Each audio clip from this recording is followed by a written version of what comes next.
Halo guys, balik lagi sama gue Noval di YouTube channel Koinvestasi. Hari ini kita bakal ngomongin DYDX, sebuah bursa terdesentralisasi atau DEX yang baru aja ngalahin volumenya Coinbase, salah satu bursa terbesar di dunia. Kaget kan? Gue juga. Tapi sebelum mulai jangan lupa like, subscribe, dan klik lonceng notifikasi di YouTube channel Koinvestasi.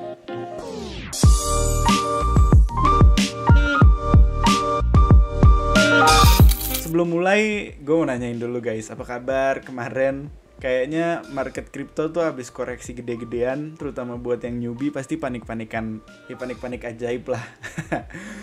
Semoga kalian nggak pada panik sell, atau mungkin malah panik buy, keren. Atau ya semoga masih hold lah.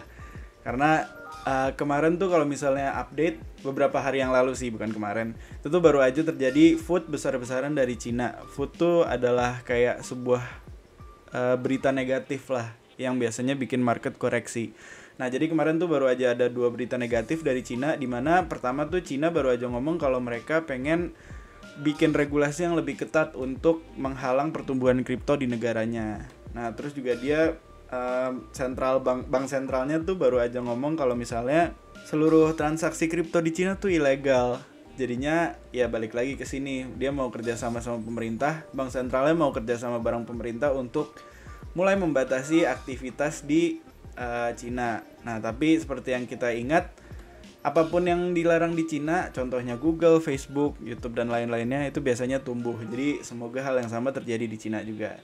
Nah, terus terkait Cina yang habis tebar FUD, ada kabar positif nih, dimana saat terjadi kabar negatif dari Cina, banyak investor yang mulai panik dan mulai jualan. Nah, tapi jualannya itu tuh ternyata pindah ke bursa lain, dimana banyak investor yang mulai pindah ke bursa terdesentralisasi atau bursa dunia kripto yang bergerak tanpa pihak ketiga. Nah, jadi di sana kan intinya di Cina tuh bursa-bursa tersentralisasi atau yang pakai broker atau pihak ketiga itu pada pengen dilarang lah karena regulasinya akan diperketat. Nah, tapi investor-investor dan trader tuh pada mengantisipasinya dengan pindah ke DEX. Nah, DEX salah satu yang jadi tujuannya adalah DYDX atau DYDX. Ini salah satu bursa yang relatif baru dan volumenya sekarang baru aja ngalahin Coinbase, dimana Coinbase ini adalah salah satu bursa terbesar di dunia yang pakai pihak ketiga. Nah, makanya kabar ini tuh agak shocking karena DEX itu biasanya volumenya lebih kecil dari CEX atau Centralized Exchange atau yang pakai pihak ketiga. Karena DEX itu atau bursa terdesentralisasi atau Decentralized Exchange itu biasanya tuh interface-nya atau tampilannya lebih ribet. Jadi biasanya orang lebih prefer untuk simpelnya yang cuma pengen cari untung doang dan nggak pengen ngedalamin ekosistem kripto itu ya pakainya yang bursa tersentralisasi karena juga lebih regulated dan biasanya lebih gampang dimengerti lah. Nah, tapi ternyata kasus itu udah nggak mulai terjadi lagi karena pada saat FUD Cina ini beredar, ternyata DYDX mulai ngalahin volume dari Coinbase. Nah, jadi ini foundernya baru aja nge-tweet, foundernya sendiri BTW dia bekas orang Coinbase, sorry. Apa ya bahasa sopannya? Dia tuh mantan orang Coinbase. Jadi dia dulu kerja di Coinbase, bukan pacaran sama orang Coinbase. Gak lucu.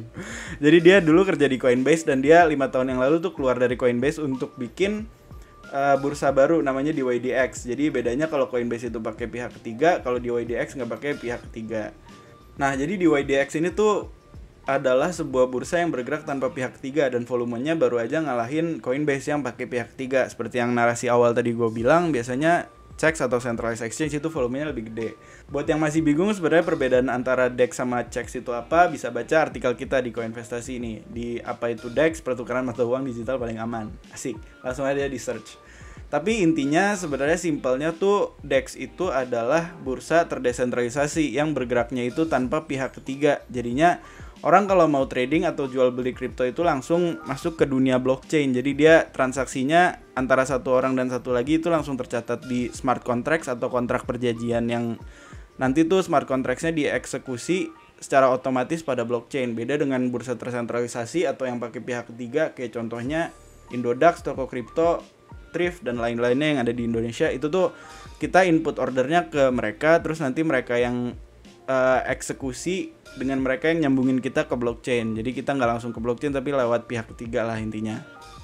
Nah, jadi perbedaannya itu, makanya sebenarnya lebih efisien DEX dan juga lebih aman karena transaksinya nggak dilihat orang lain dan hanya terlihat dan transparan oleh dua pihak itu, walau riwayat smart contracts-nya itu atau riwayat transaksinya terlihat seluruh orang, tapi nominalnya dan juga pihak yang terlibat tuh nggak kelihatan. Nah, jadi kenapa orang pada pakai DEX itu karena emang menjunjung tinggi desentralisasi dari kripto, makanya juga namanya decentralized exchange. Nah, jadi itu perbedaannya. Nah, intinya sekarang tuh ada bursa yang lagi booming namanya DYDX. Ini kalau misalnya mau tahu, ini white papernya. Jadi DYDX tuh secara singkat adalah sebuah proyek yang relatif baru yang fokusnya itu ke decentralized finance atau DeFi dan juga ke DeFi. Intinya buat trading tanpa pihak ketiga, karena decentralized exchange itu masuknya ke ekosistem DeFi, dan dia juga menggabungkan beberapa fitur baru yang masuk ke dunia DeFi yang umum, seperti contohnya farming dan staking. Dan sekarang juga dia tuh baru aja integrasi kontrak derivatif ke dalam perdagangannya, di mana mayoritas DEX tuh belum ada yang memberikan jasa perdagangan derivatif kayak contohnya futures dan options, tapi DYDX tuh udah mulai menuju ke sana. Makanya dia lagi mendapatkan ketertarikan yang tinggi, makanya juga harganya lagi relatif naik tinggi. Nah, kembali ke topik, kenapa sebenarnya mereka booming pas Cina lagi ngasih food? Karena sebenarnya tuh Cina ini bukan rasis ya guys, gue jadi baru gue ngomong Cina-Cina. Nah, intinya kalau di Cina tuh kan bergeraknya ya lebih tersentralisasi lah, dimana pemerintah tuh pengen punya kekuasaan penuh terhadap masyarakatnya. Nah, jadi dengan adanya DEX ini tuh mereka ya pengen keluar dari sistem itu. Jadi bukan pengen kabur dari regulasi, tapi pengen lebih bebas aja mengatur uangnya sendiri. Karena balik lagi emang kita pakai uang kita sendiri, tapi kenapa harus diatur-atur? Kan banyak investor di Cina yang nge-tweet di Twitter tuh ya tentang tadi yang gue bilang, kan itu uang kita, kenapa kita harus dilarang-larang, terutama kalau masuk ke kripto, karena kan resiko yang nanggung juga investornya masing-masing. Nah, makanya banyak yang pindah ke DEX. Nah, ini intinya DYDX tuh memberi kebebasan dan juga transparansi plus privasi. Jadinya ya mereka mulai cabut dari Coinbase dan masuk mereka mulai cabut dari bursa tersentralisasi yang ada di Cina dan terlihat masuk ke sini. Karena kalau mau lihat nih di CoinMarketCap tuh volumenya udah terlihat, di mana dalam 24 jam terakhir aja volumenya ada di 4,9 miliar US dollar. Wow. Nah, ini naik 142% hanya dalam 24 jam, dan ini kenaikannya lumayan tinggi. Plus di sini tuh kalau misalnya lihat ini volumenya dari Food China Beredar tuh dia naiknya gila-gilaan dan menandakan bahwa dia menerima investor-investor Cina yang takut dilarang sama pemerintah Cina. Nah, ini dia. Pas banget beritanya di atas. Dan ini dia jadi nomor 1 sekarang, ngalahin Uniswap dan PancakeSwap. Padahal tadinya Uniswap nomor 1, tapi bisa dilihat DYDX naik jadi nomor 1. Ini tuh lumayan oke karena DYDX tuh baru. Jadinya dia juga memberi derivatif, memberi spot, dan ya memberi sistem-sistem yang ada di DeFi pada umumnya, pada DEX DeFi pada umumnya, kayak memberi likuiditas atau farming dan juga staking. Jadinya oke. Dan kalau kita lihat nih volumenya kan 4,9 miliar. Nah, kita bandingin sama Coinbase nih. Coinbase itu sekarang peringkatnya kedua di dunia. Nah, dia volumenya itu 3,7 miliar lah. Nah, bisa dilihat ini perbedaannya udah mulai jauh nih. Jadi sekarang dia udah, kalau digabung antara spot, centralized exchange dan decentralized exchange, ya dia harusnya berada di peringkat kedua di dunia. Nah, kalau misalnya kita bandingin, peringkat nomor 1 masih Binance 26,46 miliar. Nah, tapi kalau kita bandingin sama bursa derivatif, coba kita lihat ya. Since ini juga ngasih jasa derivatif.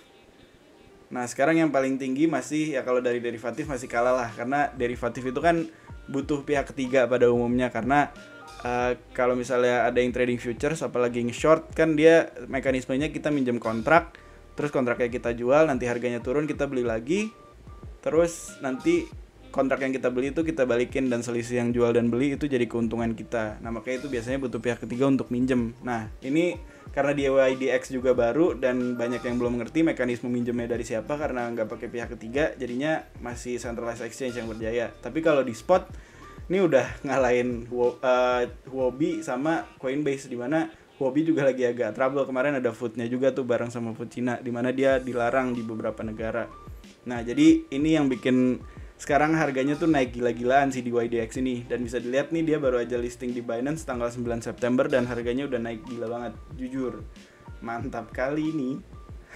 Buat yang hold pasti wah gila sih. Ini udah naik 600% woy. Cuma dalam kurang dari 1 bulan dia udah naik 600%. Jadi kalau misalnya kalian sempat beli karena sempat ada yang mention ke kalian, ya pasti kalian udah untung gila sih. Nah, jadi kalau misalnya kalian mau beli sekarang, hati-hati, saran gue jangan FOMO dulu, mending nunggu ya koreksi kecil lah. kalau misalnya mau nunggu, saran gue bisa kalau kita pakai Fibonacci yang kiblatnya 100% di atas, yang gue biasa lakukan, ini enaknya nunggu di sekitar $16 sih, 16,8 US dollar, 16,9 lah, 16,9 sampai 14 US dollar. Nah, jadi tunggu koreksi dulu aja, terus baru habis itu ya beli kalau pengen beli. Tapi balik lagi, do your own research dan jangan FOMO sama omongan gue, karena gue juga bisa salah. Nah, tapi next targetnya nih kalau misalnya dia break $20 itu ada di titik 161,8% Fibonacci extension, yaitu di sekitar, coba kita hitung dulu ya. Cara ngitungnya kan ini nggak kelihatan. Kalau gue pribadi biasanya ngitung titik terdekatnya yang nggak selalu akurat, itu tinggal harga di 100%, 20,661 dikali 161,8%, karena itu titik Fibonacci extensionnya. Nah, jadi kalau dihitung di titik Fibonacci extensionnya, which is di sini nih target berikutnya. Nah, ini tuh harganya ada di sekitar 33,5 US dollaran lah. Jadi masih ada potensi kalau misalnya break, tapi kalau mau aman tunggu koreksi dulu aja, karena ini naiknya udah gila banget, lihat sendiri kan. Oke, jadi ya ini gue mau update aja karena ini sebuah kabar baru, karena biasanya DEX itu masih kalah daripada CEX atau Centralized Exchange, dan ini menandakan bahwa dunia kripto udah semakin dikenal dan ekosistemnya mulai berkembang, apalagi DeFi dan Decentralized Exchange. Jadi semakin banyak yang mendalami kripto dan gak cuma untung-untungan doang, dan gue sarankan untuk kalian yang udah masuk ke dunia kripto, ya mendalami kripto juga lah, jangan cari untungnya doang. Karena kalau kalian mendalami dunia kripto, kalian tuh sekarang ya populasi yang kurang dari 10% di dunia yang ngerti kripto, karena sekarang yang ngerti kripto di dunia itu masih kurang dari 10%. Makanya kalian early adopters atau orang-orang yang ngerti, orang-orang asabikunal awalun lah bahasa Islamnya. Jadi kalian adopter awal. Nah, jadi kalau misalnya kalian udah belajar di sini, udah masuk duit di sini atau lagi nyangkut, ya saran gue belajar, karena dulu gue juga mulainya dari nyangkut terus belajar, dan ya gue ngerasa ini bakal jadi masa depan. Dan kalau ilmunya kalian kembangin, value kalian sebagai individu, nggak cuma dompet kalian doang, ya harusnya naik di masa depan kalau misalnya kripto mulai diadopsi oleh banyak pihak di dunia. Oke guys, sekian dari gue. Sorry kalau bacot, kalau misalnya ada yang salah ngomong, sabi aja, langsung kritik atau saran di komentar. Dan kalau misalnya kalian merasa bermanfaat, langsung aja jangan lupa like, subscribe, dan klik lonceng notifikasi di YouTube channel Koinvestasi. Dan as always, Koinvestasi, aset masa kini, kaya masa depan.